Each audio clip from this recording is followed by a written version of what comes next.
Ramadan adalah saatnya menambah ilmu dan wawasan kita dalam menjalankan kehidupan. Beragam topik yang penting dan menyentuh sebagai panduan dalam beribadah dan bermuamalah. Hari ini, di Jalan ke Surau, Islam Sumber Kemuliaan. Kekafiran yang dilakukan oleh orang kafir tidak lain dan tidak bukan itu disebabkan karena dia mengikuti syahwatnya, mengikuti nafsunya. Bahwasanya seorang muslim atau seorang mukmin yang memiliki keimanan di hatinya, maka keimanan tersebut akan mempengaruhi lisannya ketika berucap, akan mempengaruhi tindakannya ketika dia berbuat. Saksikan episode hari ini pukul 17.00 waktu Indonesia Barat di channel YouTube Jalan ke Surau, dipersembahkan oleh Madu Zesma. Assalamualaikum warahmatullahi wabarakatuh. Alhamdulillahi bini'matihi tatimmus salihat. Khalaqal hayata liyabluwana wa kataba alaina al-mamat. أشهد أن لا إله إلا الله ذو العرش رفيع الدرجات وأشهد أن محمدا عبده ورسوله المعصوم من كل الشهوات اللهم صل وسلم على سيدنا وحبيبنا ومولانا محمد صلى الله عليه وسلم أما بعد. Kaum muslimin, pemirsa Jalan ke Surau yang dirahmati oleh Allah. Pada sore yang berharga ini, kita akan mengambil sebuah hadis dari Rasulullah sallallahu alaihi wasallam sebagai dasar tausiah bagi kita semua.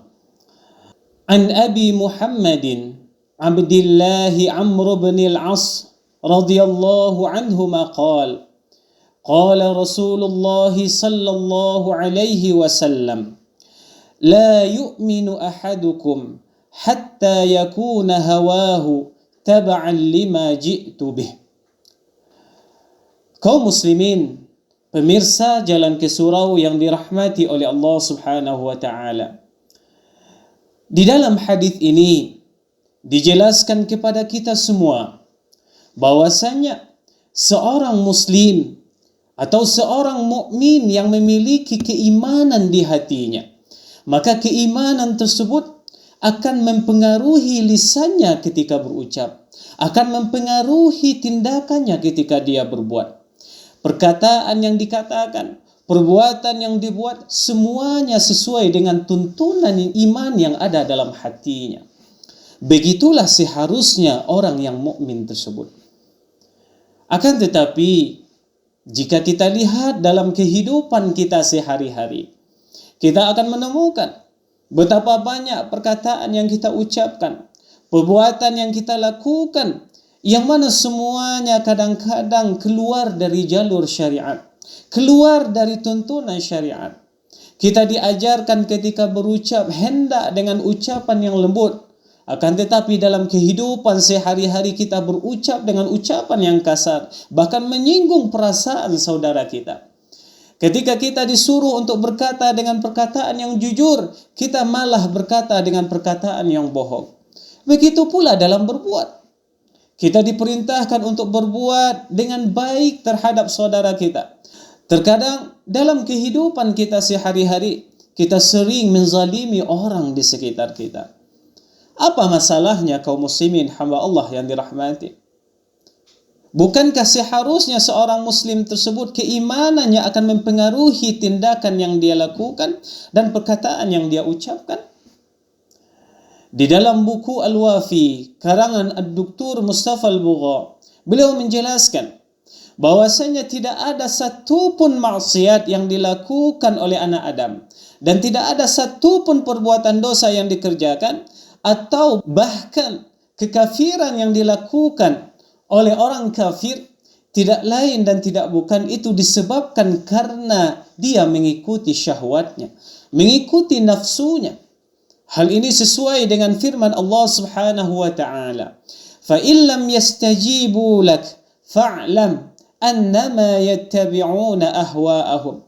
Wahai Muhammad, jika mereka tidak mau mendengarkan dan menerima dakwah yang engkau sampaikan, ketahuilah hal tersebut disebabkan karena mereka mengikuti syahwat mereka. Inilah yang menjadi kendala kita kaum muslimin, sehingga keimanan yang ada di hati kita semakin menipis, semakin berkurang.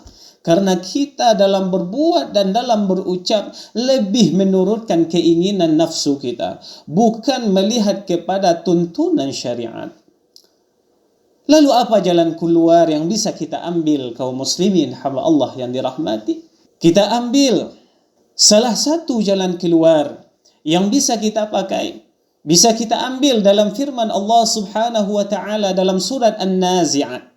Yang mana dalam surat tersebut Allah Subhanahu wa taala berfirman, "Wa amma man khafa maqama rabbih wa nahan nafsa 'anil hawa fa innal jannata hiyal ma'wa."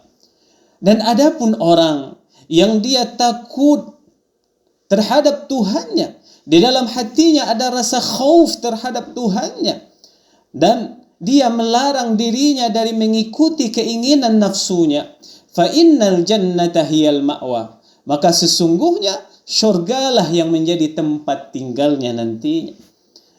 Maka bisa kita ambil dari ayat yang mulia ini kaum muslimin hamba Allah yang dirahmati, bahwasanya solusi yang bisa kita pakai demi menekan keinginan kita untuk mengikuti syahwat kita adalah dengan memunculkan rasa khauf kita terhadap Allah, dengan mengenal Allah Subhanahu wa taala. Maka ketika kita mengenal Allah Subhanahu wa taala lebih dalam, maka akan muncul rasa khauf dalam hati kita terhadap Allah.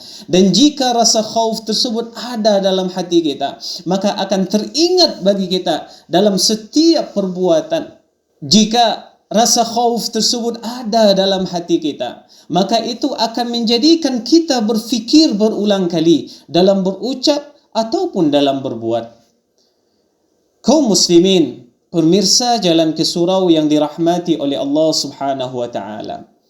Kita sekarang berada di bulan Ramadan yang sebenarnya momen bagi kita untuk belajar menekan keinginan nafsu kita dan lebih memperturutkan keinginan syariat. Kita berdoa kepada Allah Subhanahu wa taala. Mudah-mudahan di bulan Ramadan yang mulia ini kita bisa belajar lebih banyak untuk mengontrol keinginan nafsu kita, dan kita berusaha sekuat tenaga dalam hidup ini kita bersikap sesuai dengan keinginan syariat. Dan demi tercapainya keinginan tersebut, tentu kita harus memiliki fisik yang sehat lagi bugar.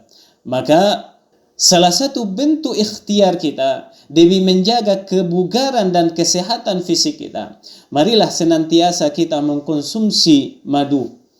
Mudah-mudahan bermanfaat bagi kita semua, terlebih bagi ana pribadi yang menyampaikan. Ana mohon maaf jika dalam penyampaian ada ketidakpantasan.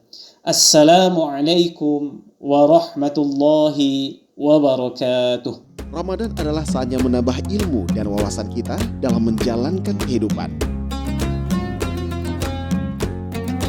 Beragam topik yang penting dan menyentuh sebagai panduan dalam beribadah dan bermuamalah. Hari ini di Jalan ke Surau, Islam Sumber Kemuliaan. Kekafiran yang dilakukan oleh orang kafir tidak lain dan tidak bukan itu disebabkan karena dia mengikuti syahwatnya, mengikuti nafsunya. Bahwasanya seorang muslim atau seorang mukmin yang memiliki keimanan di hatinya, maka keimanan tersebut akan mempengaruhi lisannya ketika berucap, akan mempengaruhi tindakannya ketika dia berbuat. Saksikan episode hari ini pukul 17.00 waktu Indonesia Barat di channel YouTube Jalan ke Surau, dipersembahkan oleh Madu